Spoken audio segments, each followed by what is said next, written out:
I can't believe you came in the wrong way, Birthday to you. Happy birthday to you. Happy birthday, dear Maggie. Oh yeah, get some pictures. Get pictures. Go ahead. You got it? Dave, how are you, man? Get a beer.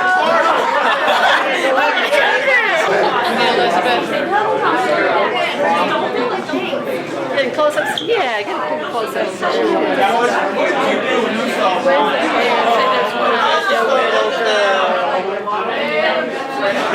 She's going up so fast.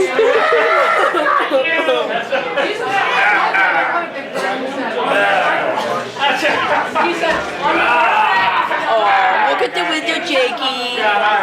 Or at least we think that's Jake. Oh wait, that's... No, that's not Jake. I'm trying to wait. Nothing too silly. All right, 1, 2, 1, 2. Wait for Dusty. Going around to the neighbors. They're the nice ones. Hello. Break your camera.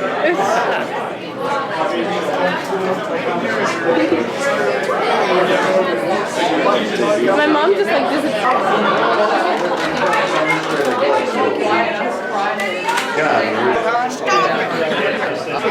Bernardo by Strider. I was really like we're in Twilight Zone. What? It's really weird. Now there's a nose ring. Hello, our little friend. Happy Christmas. Happy birthday, Maggie. This is the ladies' lounge. It says ladies for a reason. Are you guys? They're like, let's sit down. What? They're in the lounge. They're not in the bathroom. Oh my God! What are you doing here? Get out! You're not ladies. So Get out. I'm already in here. No, I think Jake's back. on. Do my camera. Okay, turn that off.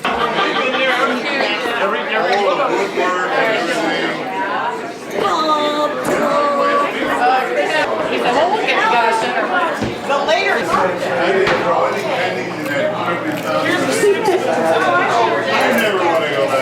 Hey dude, how you doing? We got lots of stuff coming up. In the Father, the Son, and the Holy Spirit. Amen. Lord Jesus, we thank you for Maggie and the gift that she is to all of us. And we ask you to bless her with 50 more years. Yes. And Lord, we ask you to bless our food, bless all those who prepared it, and bless all those who go without. In the name of the Father, the Son, and the Holy Spirit. Amen. Happy birthday, Maggie.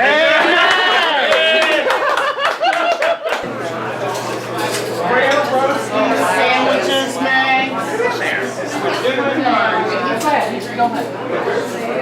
Get a plate. Oh, okay.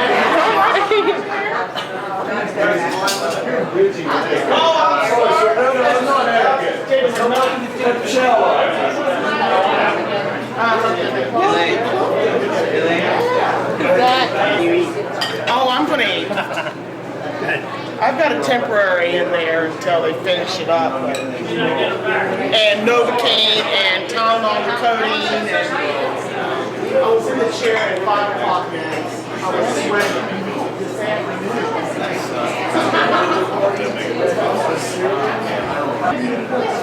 Oh, you already, yeah. Just gets sticky hair.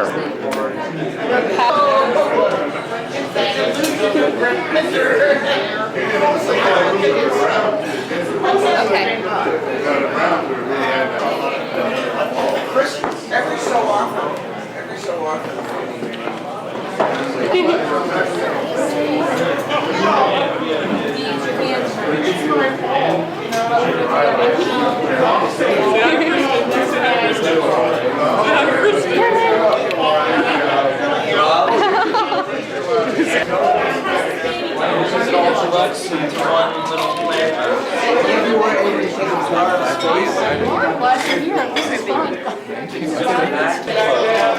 What if it was strong enough? I mean, nothing is strong enough to hold a vacuum. Look, Kristen, get that away from me. Say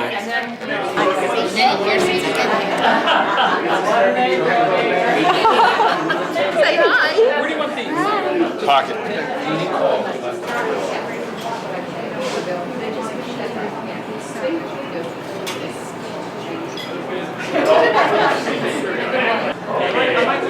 That's fine with her. Then Sandy called and invited us to dinner. Are you gonna sit up? You're gonna sit down? You sit. I'm gonna sit there by myself. You eat. I'll hold that, baby. Come on. It's your job. Okay. Hey, Mark.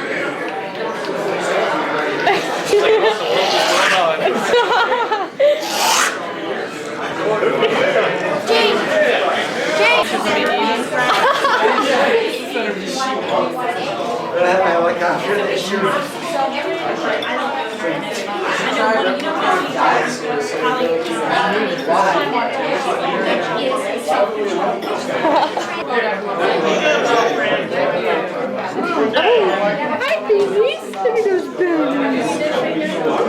Keep chewing down broccoli and bread, right?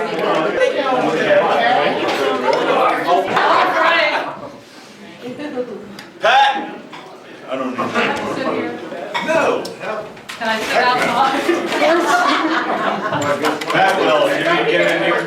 Maybe we'll get another beer. This is the time to, Halfway. Make sure everybody else comes in. Yeah, have a chair. let's rile the budget. Oh, there is. Everybody's attention, please. We need everybody in the roast room. It's the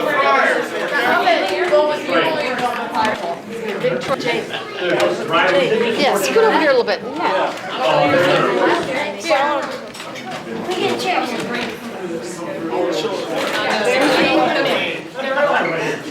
Ashley, you gonna bring a little chair?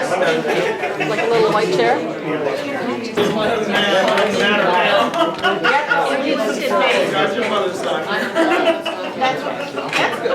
You'll be back?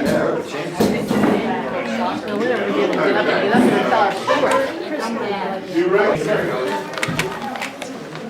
This is a very special night. Mark, shut up.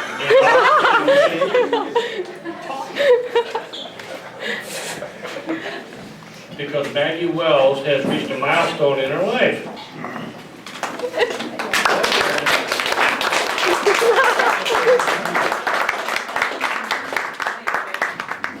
She had no idea we were going to be here tonight, which is good. Otherwise, she'd have left town. So, in our family, we have a tradition, and I explained this to you earlier, that when you turn 50, you are roasted. And we have a party for you, and the family will tell stories on Maggie, and she has to sit very close to the person that's telling the story, because they're allowed to give gifts that she wants, and some maybe that she doesn't want. So,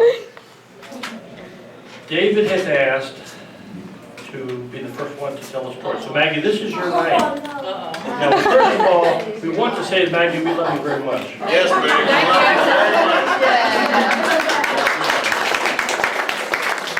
But after this, there's no whole part. I mean, you're in trouble. So David is first. Oh, God.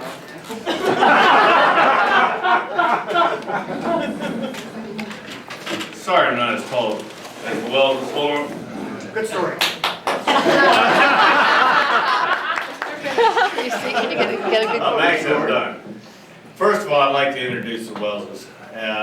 If you look around the room, they're the folks with the paper bags over their heads. Just kidding, dear. This is great-granddad Wells.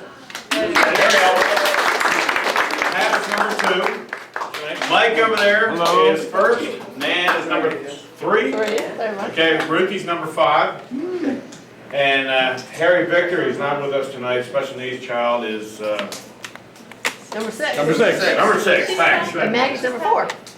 She doesn't count. Tonight, she doesn't count.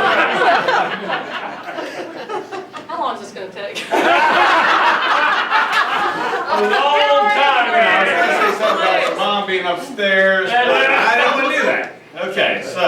But no, it's great to have you all here tonight. And I wanted to, last couple of days, I'm thinking about this whole thing with Mags. And waking up about 3 in the morning, wondering how I wanted to make my wife appreciate me as a husband. I know what you could do.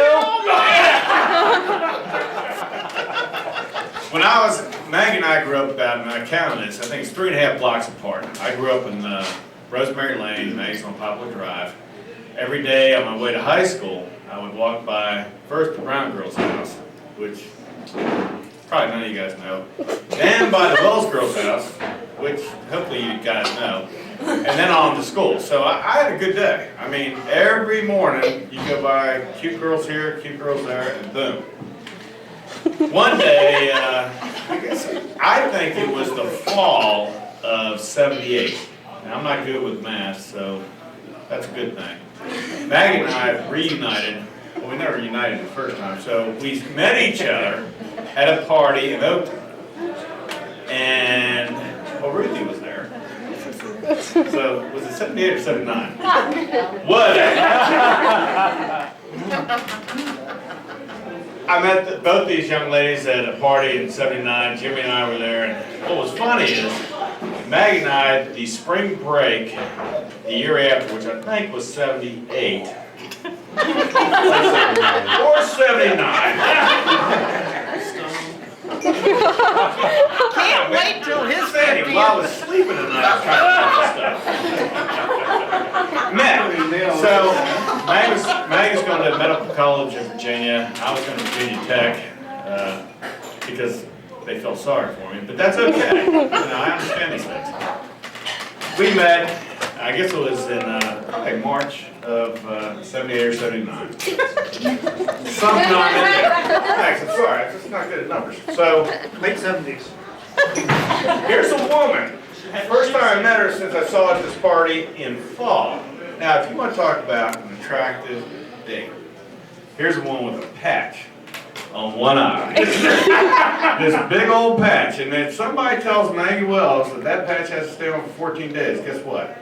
It isn't 12 days. Yeah, it's not 15. Whatever amount of days it was, it had to be on the eye. One day. Okay.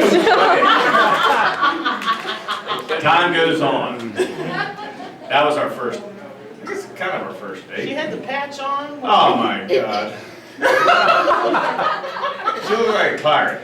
Things went right for you, David, huh? I'm handsome. Years go by. And it was February 14th, my time to get back. So let me do it.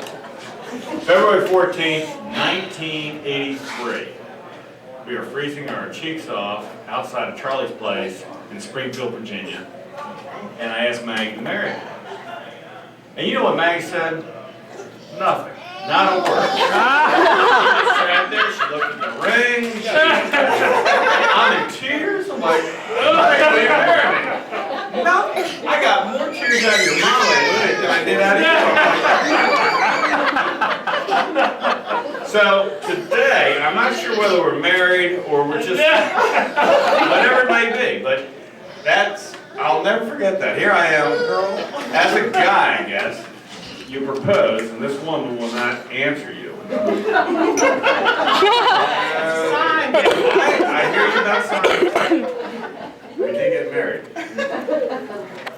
Now, there was another story. I'm trying to think of this story, but let's see. Didn't have to do with telling your dad about getting married. He was handing me money. He did. He really did. He was thankful. And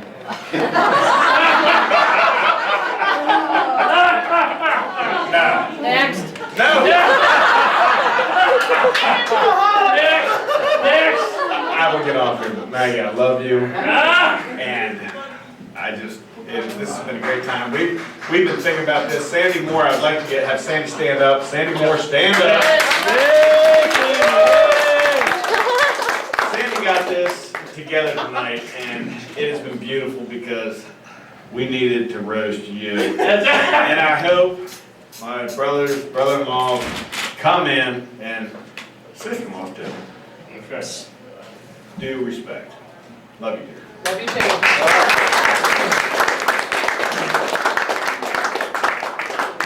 The raise is up.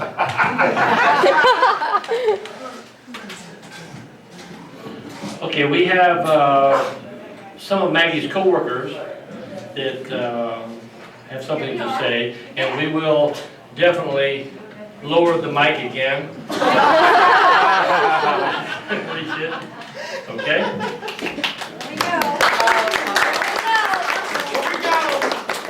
Part we don't know. Let's see if I can't set this down. If one pair of glasses are good, two are better. If you're 50, you can't see. That's one of the horrors of getting older. It adds to the festivities. Lower it more. Maggie, you're a wonderful person. You really are, and I hope I can get through this without tears, because every time I have to acknowledge another fine person, it really breaks my heart. Because you are a fabulous human being, and we are so lucky at Treewood to have you. So many of the teachers would have liked to have come. There was a previous commitment, and so they were unable to be here. But of course, you could depend on me to write a poem, which I did. Tried to leave out names so we don't incriminate anyone. But everyone signed for you because you are valued and honored at school. So, having said that, in honor of turning 50, something I've already done there, been there and done that, we call this the achievement. It's great to be turning 50, especially if you teach. So let's enjoy Maggie's educational career through the license of poetic speech. The work of a therapist is interesting. The challenges are always profuse, sometimes leaving poor Maggie to question, oh, for heaven's sake, what's the use? Yes, she has worked with spitters and biters, children who always drool too. Then there are those who leap about and eat soap, no matter what you do. That's a story in and of itself.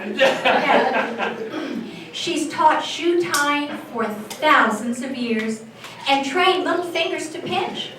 However, when angry, those same fingers will pinch and never budge an inch. Thank you, Maggie. You got that one.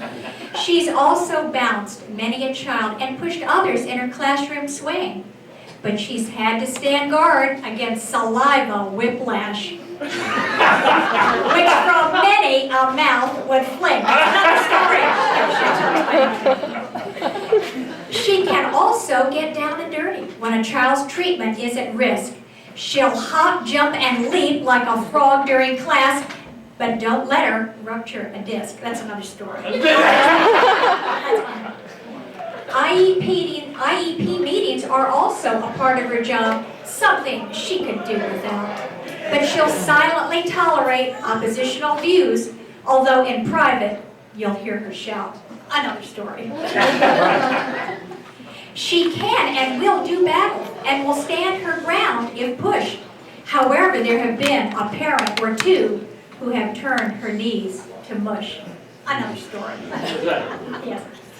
Yes, she is an educational trooper who comes every day with a smile. When Maggie walks into your classroom, you hope she can stay for a while. For she is a wonderful therapist and a friend extraordinaire who is always kind and gentle, doing her job with patience and care. Yes.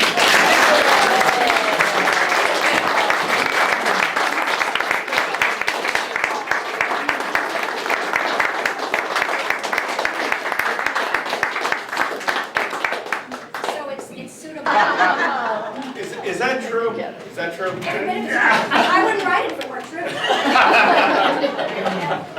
And now we'd like to ask Mr. Lewis Oldham.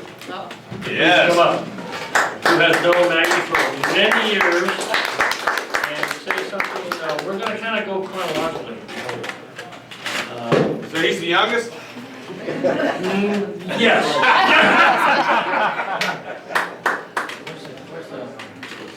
Where's my bag?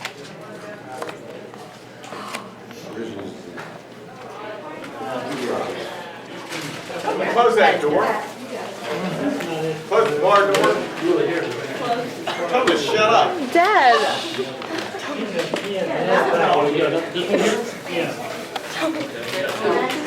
Jake will handle it. Oh my God, okay.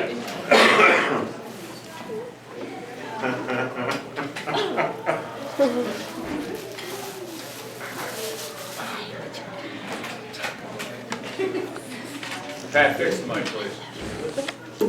Ladies and gentlemen, my name is Lou Olam. Pat? Pat, fix it. There you go. My name is Lou Olam, and I live at 702 Poplar Drive, which I've been accustomed to saying for many, many years. And that means that we've lived about two houses, actually 1.5 houses from the Wellses for many years. And I was asked to come here this evening and speak to you about what I knew and know about the Wellses, especially Maggie. And maybe one of the things I will say, which is not said in gross spirit, will help explain David why she was so silent when he posed the question. If I were to speak to you just extemporaneously, I'm not as good as these younger types are. I'd go on for an hour. And so what I did yesterday was to write out some things which have become somewhat sentimental, Maggie, and read them to you as fast as I can. I may need some help here with this prop. And, it happens at the beginning and it happens at the end. And you can take that apart if you will. We'll remove this thing and show this beautiful duck. I've been asked to speak about ducks. And I'll tell you why as we go on. Where's the lady with the 2 glasses? I have to take mine off. Many years ago, there was a funny man, a comic, he would now be called, whose name was Joe Penner. How many of you remember Joe Penner?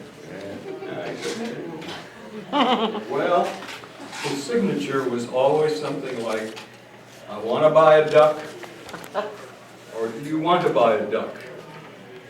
Now, I didn't want to buy a duck, so I brought along the nearest thing to a duck that I could find, which sits over here, and that's my scarecrow, and my bosom friend, who guards my house, and me too. With any kind of luck, he, she, or it will say, congratulations, Maggie, my fine feathered friend, and her scarecrow. Now let's see.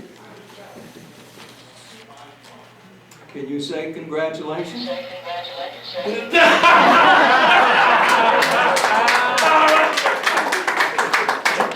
Can you say Maggie? Can you say Maggie? Well, all right. Congratulations, Maggie. All right. Maggie, who is my fine feathered friend. Fine feathered friend. Friend. It's a Democrat, Lou. Okay.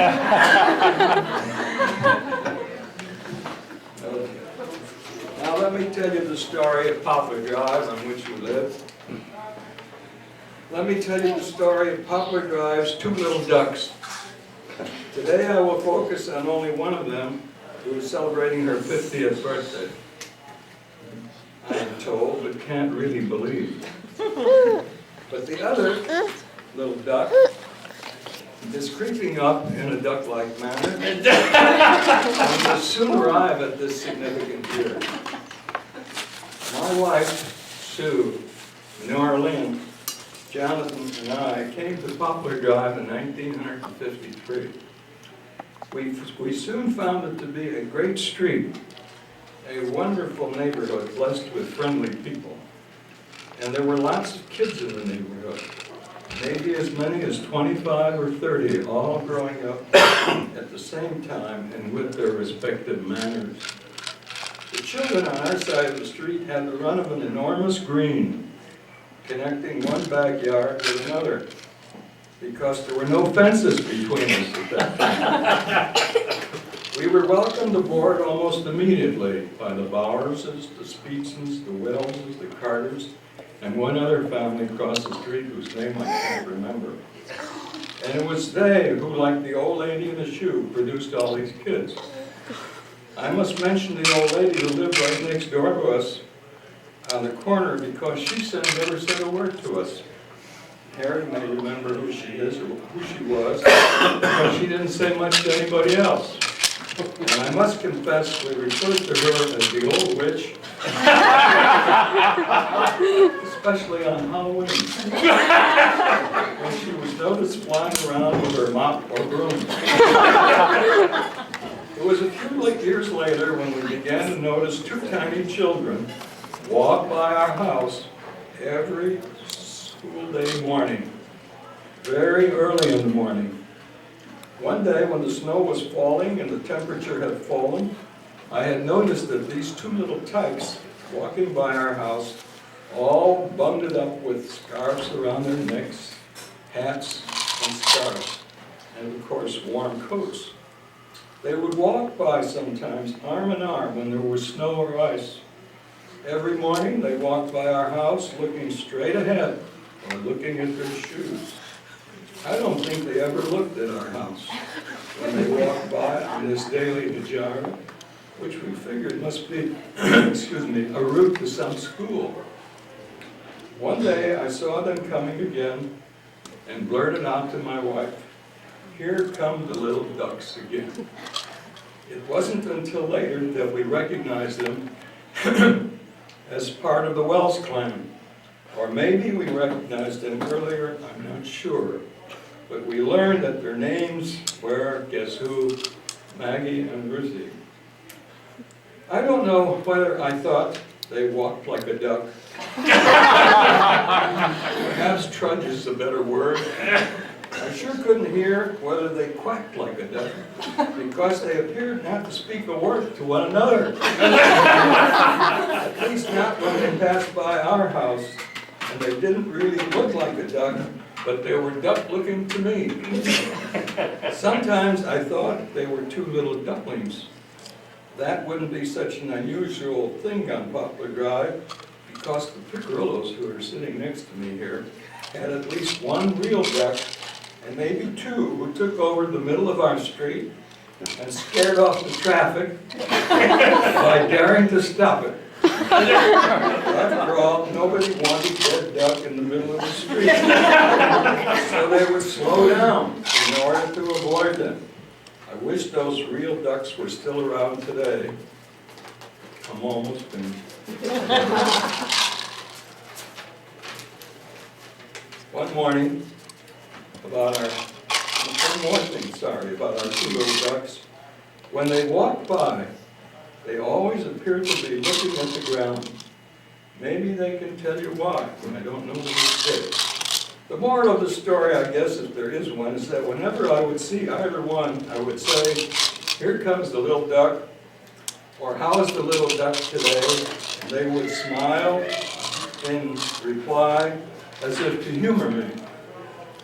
Well, as the children grew up, as the children's storybook says, the little ducks grew up to become beautiful swans. And today we honor Maggie on her birthday. It just doesn't seem possible that so much time has elapsed.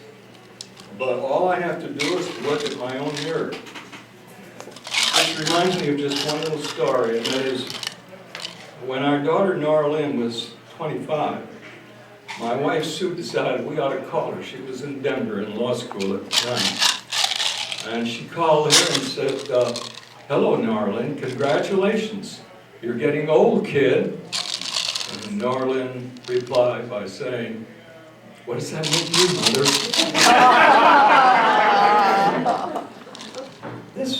So with Maggie turning 50, what does that make us, as Nora Lynn once said to her mother? Congratulations, little duck.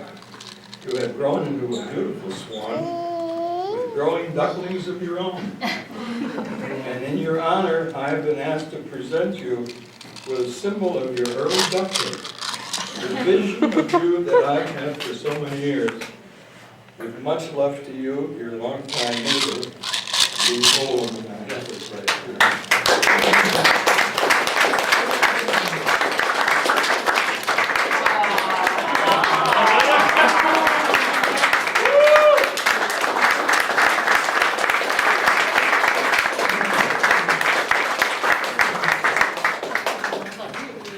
Would you just do one other thing? Sure. Would you just do one other thing? Huh? Can you talk? Would you say, happy birthday to you, happy birthday to you, happy birthday,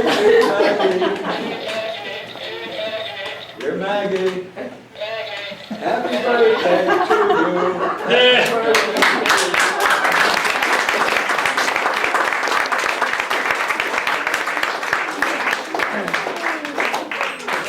He knows more about Maggie than anybody.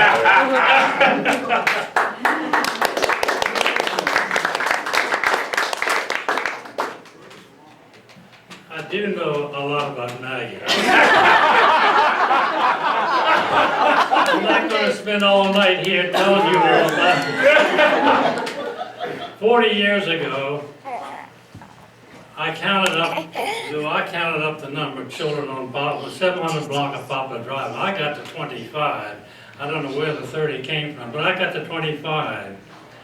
At the same time, again, remember this was 40 years ago, Trips Run, which runs behind my house and Lou's house, and everybody's house that lives on Poplar Drive, really.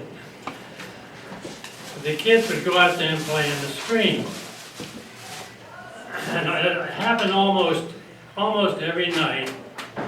The kids in the neighborhood would congregate and they'd go back and do their thing near the stream. This one night, Pat and I were sitting in the living room and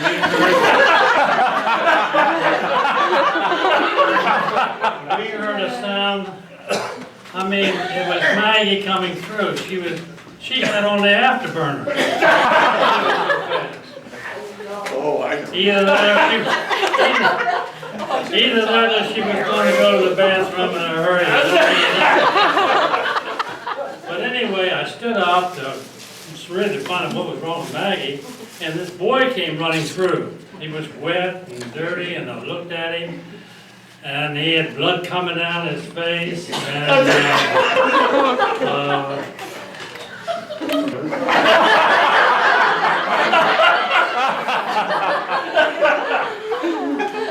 dirty like you are because you're messing up my carpet. But anyway, after interrogating Maggie and this young man, we found out that the girls, with all the kids in the neighborhood, were down throwing rocks in the stream in the Trips Run, which was open in those days. And somehow or another, Maggie hit this boy in the head with a rock. So in any event, we finally straightened it out, and we decided today would be the opportune time, because Maggie was so fast, we wanted to give her a ribbon. First place. This is a first place ribbon for that.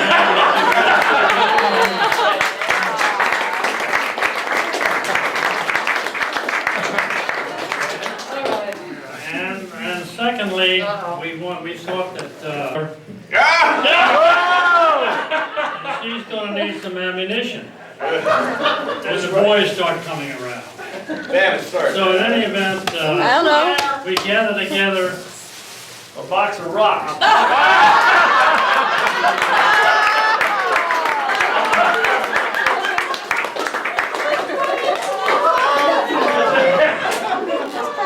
So knowing that she wasn't very accurate 40 years ago, how accurate was she me now.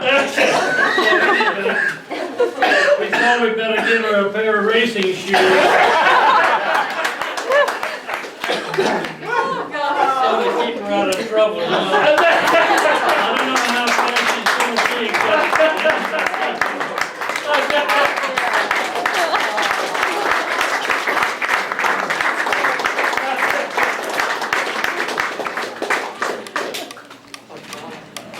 It's just starting, Maggie. I think I will go next for one. Maybe I'll jump over, or maybe Mike, you should do yours now. Should I go Why don't you do, because she was younger than that. Yeah, that's right. Okay. And it's been a long time, so I'm happy, you know, to be merciful because I don't remember it. I'm Mike, Maggie's oldest brother. And, you know, we were trying to prepare for this for a while, and I was trying to think about, you know, things to roast her with.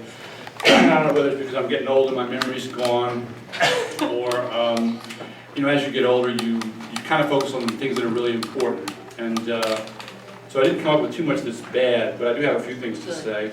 I guess, you know, you think about it, and what really impresses you about the person. And I guess one thing that I remember is Maggie always used to have her hair really long, you know, really long hair. She liked long hair. And I remember as kids one time, she used to sometimes wear it in braids, and they were like down to her butt.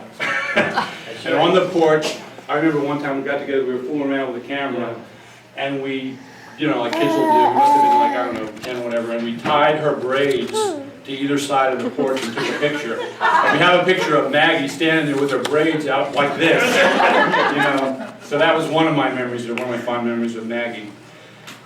She has a lot of good qualities, and one of the things that we discovered when she was young, we used to be fooling around this, that, and the other, and we found that when you pressed on her stomach, she would put out gas. I always admired that.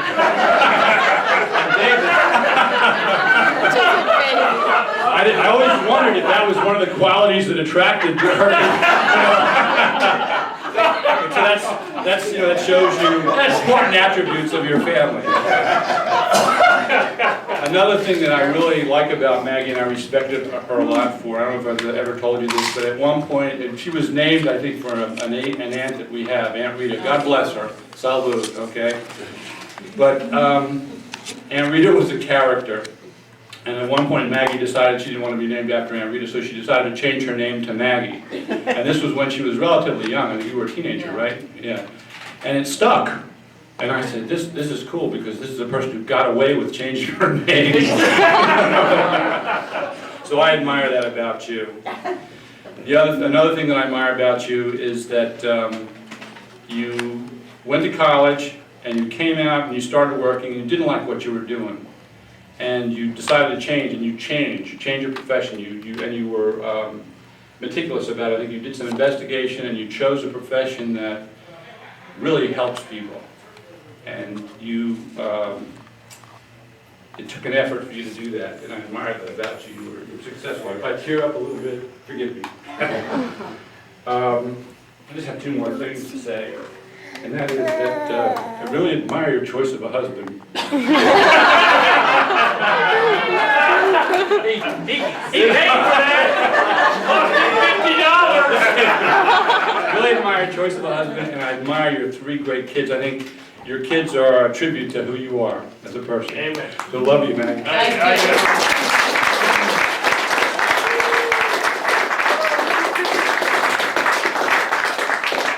Okay, the other little duck is going to speak. Oh no.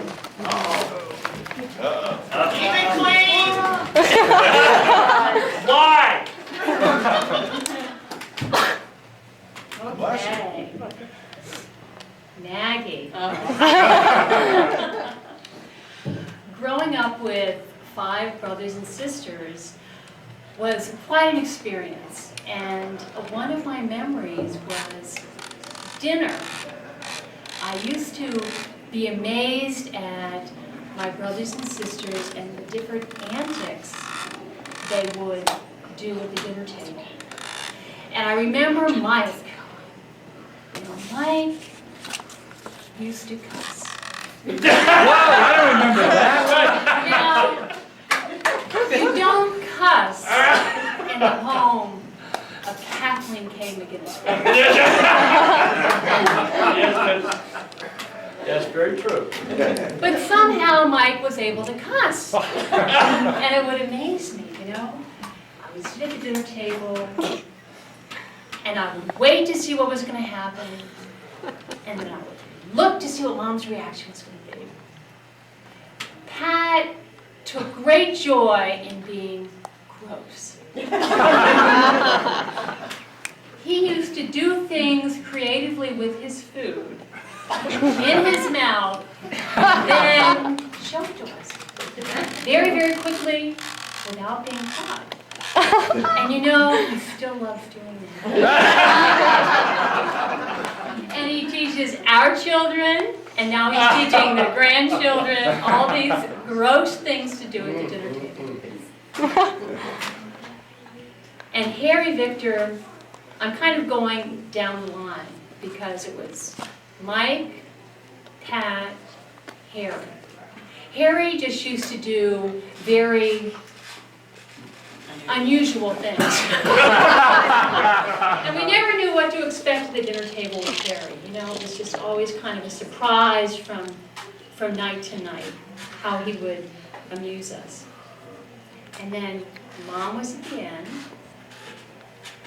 And then we'll go back up to this end. Opposite Mike was, well, I guess it was Mike. It was Mike, Pat, Harry, Nan, Maggie, me.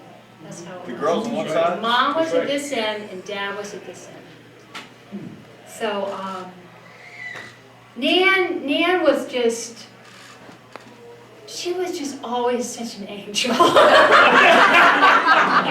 She was always just so pleasant and so nice and just, you know, just the calm person in the family.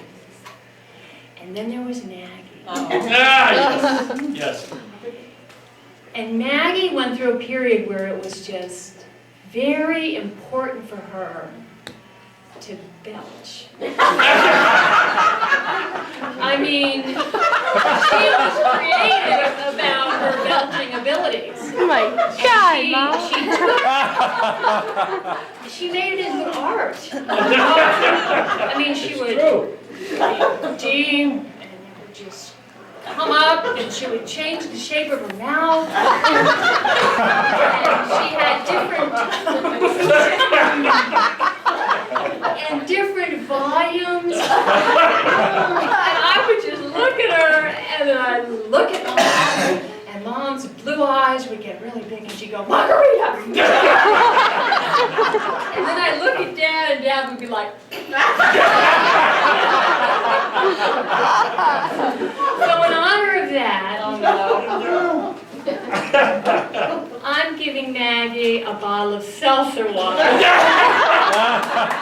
Just so she can continue this art. It's nearly as big as it could be. It's the end. To you, happy birthday, dear Maggie. Happy birthday to you.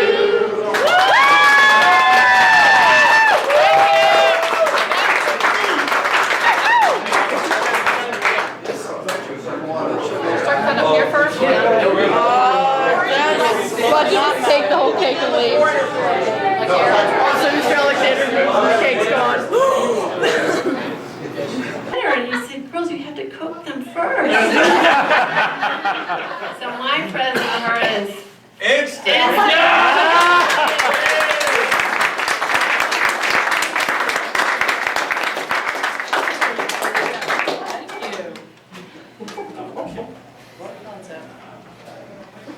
Probably not so much you think they are, but maybe Nancy's going to fill in later.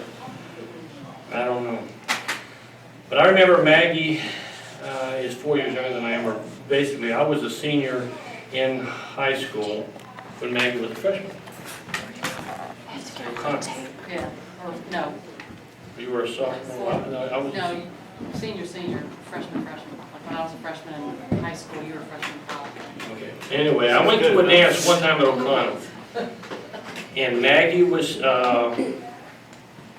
Actually, we had been to Georgetown before the dance, which was a no-no in those days. And I remember walking in to O'Connell High School, and it was in the cafeteria. Do you remember this? I don't know. Maybe she'd been to Georgetown, I don't know. But I do remember walking in and looking at you, and you were standing on the side with all the other freshmen or sophomores, and we were dancing. I remember saying to myself, I said, you know what? I said, my sister is standing over there with at least 40 or 50 of the young ladies. There wasn't a young boy within 75 feet of them.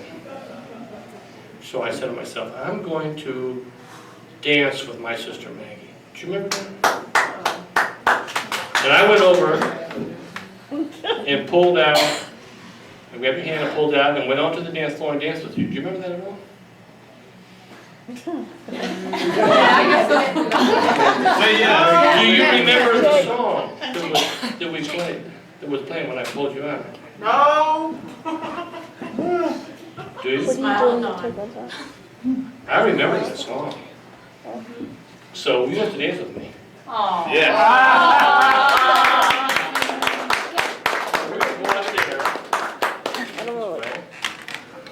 I think I pushed over just too short, Mark. Do you remember this?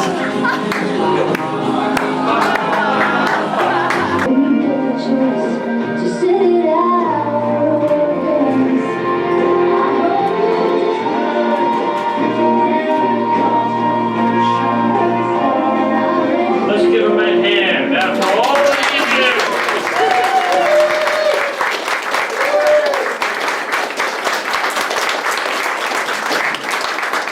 All right.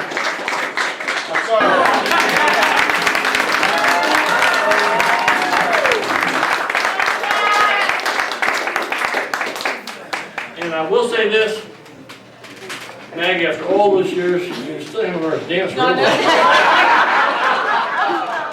Just kidding. No, the other story, Nancy, help me? The one, yeah, you, come on. Good tell. Come on, Nancy. Nancy's gonna tell us a story. This is when you were at Bellarmine College. And, actually, it was when you were graduating. And Pat and I rode out with Nan and John, and I think Stephen was a baby at the time. In the car, we took a road trip and went to your graduation. And I don't know if it was before or after the ceremony, but you took us to show us your apartment where you lived. You had a real cute little apartment. It was the upstairs of a house. We went up there and you showed us all around, and I think you probably did a lot of cleaning before we got there. It wasn't as bad as the apartment I hear you and Ruth had together. But it was a real cute apartment and everything. And we went around and you took us into the bedroom, and there was a shelf or a ledge along the wall.